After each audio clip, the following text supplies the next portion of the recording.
दिल्ली में अवैध रूप से रह रहे 5 बांग्लादेशी गिरफ्तार। प्रेस कॉन्फ्रेंस कर दिल्ली पुलिस ने दी जानकारी। गिरफ्तार बांग्लादेशी नागरिकों के पास से फर्जी वोटर और आधार कार्ड मिले। पुलिस के मुताबिक फर्जी दस्तावेजों के आधार पर बनवाए गए थे पहचान पत्र। दिल्ली पुलिस ने बताया, जंगल के रास्ते भारत में आते हैं बांग्लादेशी घुसपैठिए, फिर बॉर्डर से बस ट्रेन के जरिए पहुंचते हैं दिल्ली। पुलिस ने 6 फर्जी आधार और वोटर कार्ड बनाने वालों को किया गिरफ्तार। बांग्लादेशी घुसपैठियों के फर्जी पहचान पत्र बनाते थे आरोपी।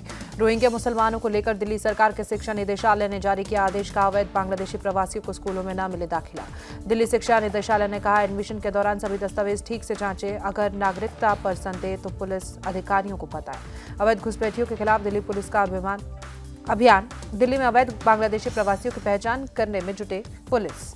कालिंदी कुंज और मदनपुर खादर इलाके में लोगों के डॉक्यूमेंट्स वेरीफाई कर रही है पुलिस। एलजी के आदेश के बाद पुलिस कर रही है जांच। बांग्लादेशी घुसपैठियों और रोहिंग्यों के मुद्दे पर बोले बीजेपी सांसद मनोज तिवारी का, मेरा मानना है कि इन लोगों के खिलाफ देशद्रोह का मामला दर्ज होना चाहिए। महाराष्ट्र में बांग्लादेशी घुसपैठियों पर एक्शन। नवी मुंबई से 2 दिनों में 10 बांग्लादेशी गिरफ्तार। महाराष्ट्र के धुले में भी 4 बांग्लादेशी नागरिक गिरफ्तार। उल्लासनगर से बांग्लादेशी कपल गिरफ्तार।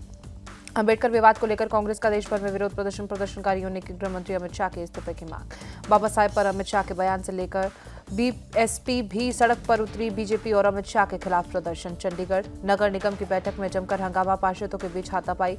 नॉमिनेटेड पार्षद अनिल मसीह की राहुल गांधी पर टिप्पणी को लेकर बवाल। अंबेडकर मुद्दे को लेकर बीजेपी और कांग्रेस के पार्षदों के बीच शुरू हुई बहस। पार्षद अनिल मसीह के राहुल गांधी पर अटैक करते ही माहौल गरमाया। आम आदमी पार्टी के पार्षदों ने भी बवाल काटा।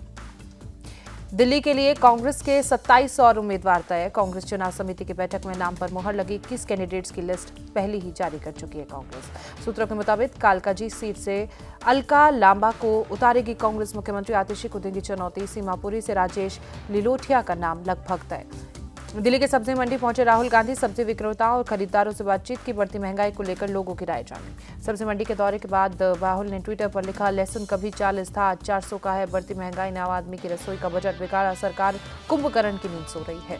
राहुल गांधी के परभणी दौरे पर मुख्यमंत्री देवेंद्र फडणवीस का अटैक। बोले, राजनीतिक फायदे के लिए आए थे राहुल। लोगों के बीच धर्म और जाति का नफरत पैदा करना ही उनका मकसद है। परभणी में युवक की मौत पर फडणवीस बोले, न्यायिक जांच में सब कुछ सामने आ जाएगा। अगर पिटाई की वजह से मौत हुई है तो किसी को नहीं बख्शा जाएगा। मंत्रालयों के बंटवारे के 3 दिन बाद अजीत पवार ने वित्त और आबकारी विभाग का पदभार संभाला। दोनों विभागों के वरिष्ठ अधिकारी के साथ मीटिंग की। दिल्ली में चुनाव से पहले अरविंद केजरीवाल का एक और वादा। बोले, दिल्ली में दिन रात साफ पानी मिलेगा, 24 घंटे बिजली की सप्लाई होगी। बिहार के पटना में बीपीएससी अभ्यर्थियों के विरोध प्रदर्शन में शामिल हुए पप्पू यादव। छात्रों के साथ की नारेबाजी। सांसद पप्पू यादव बोले, विपक्ष के सभी सांसद विधायक भी यहाँ आए, इसमें क्या राजनीति है। लोगों की यही मांग है कि परीक्षाएं फिर से होनी चाहिए। अभिनेता अल्लू अर्जुन से पूछताछ खत्म। हैदराबाद के चिक्कड़पल्ली थाने में करीब 3 घंटे तक पूछताछ। भगदड़ मामले में पुलिस ने भेजा था नोटिस। हैदराबाद पुलिस ने अल्लू अर्जुन से 8 सवाल पूछे।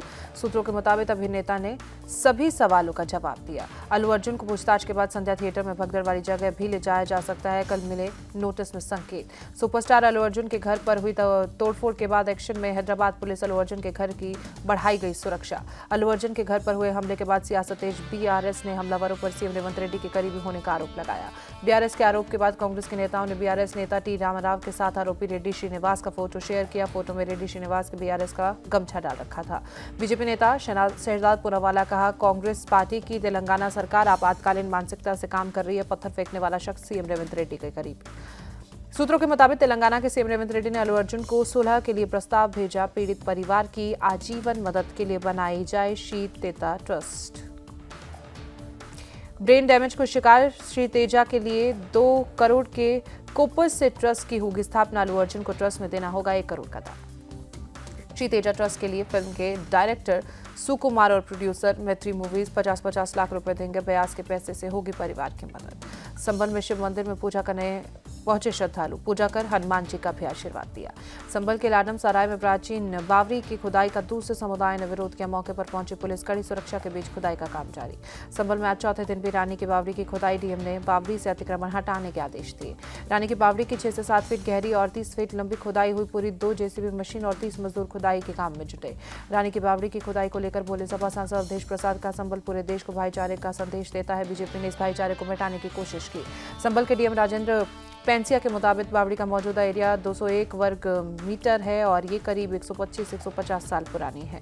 संभल हिंसा के मामले में जांच तेज। फोरेंसिक टीम ने जामा मस्जिद के पास हिंसा वाली जगह पर जाकर सीन रिक्रिएट किया।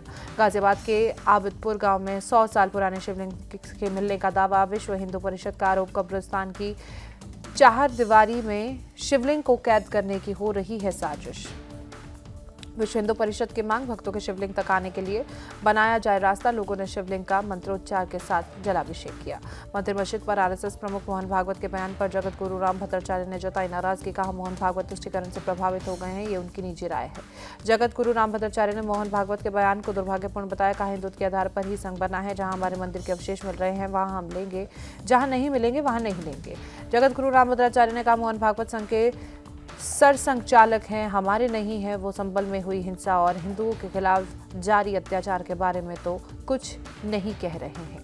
अटल बिहारी वाजपेयी की जयंती के अवसर पर अटल युवा महाकुंभ में शामिल हुए सीएम योगी और राजनाथ सिंह लखनऊ के केडी स्टेडियम में आयोजित किया कार्यक्रम। ओडिशा में भुवनेश्वर से मोहन चरण माझी ने उड़िया लेखक शनाथकर की प्रतिमा का अनावरण किया। केंद्रीय मंत्री धर्मेंद्र प्रधान भी मौजूद रहे। कर्नाटक के गृह मंत्री जी परमेश्वर के एमसीआरआई का दौरा किया। आग लगने की घटना में पीड़ित लोगों से बातचीत की।